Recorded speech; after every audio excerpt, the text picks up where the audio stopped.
neposredni povod za angažma mene kot svetnika je nekaj, kar jaz štejem kot klic v sili. Je bil ta, rekel bi, papir, ki ga je konferenca mestne zveze upokojencev sprejela, kjer se seveda opozarja na to, da se iz naslova zemljišč ne sme delati ekstra profite. Seveda vnaprej poznavajoč te in take probleme,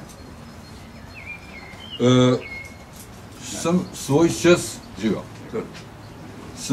čas generiral en sklep na mestnem svetu, ki seveda zadolžuje in upravo in župana, med drugim tudi zato, ker je on podpisan pod ta sklep.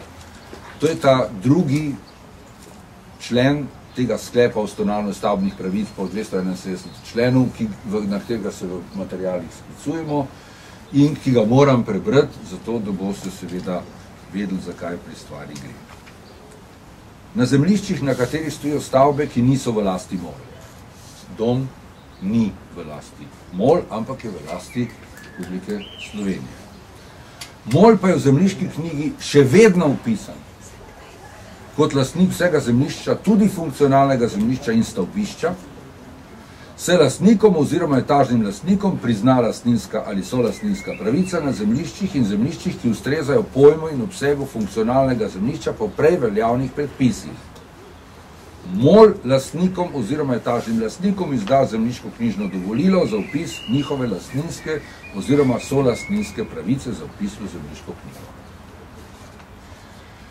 To pomeni, da bi od 23. aprila 2007 morala uprava, župan in tako dalje funkcionirati skladno temu, kadar bi prišlo do problema nekega lastniškega, funkcionalnega zemljišča in podobne reči.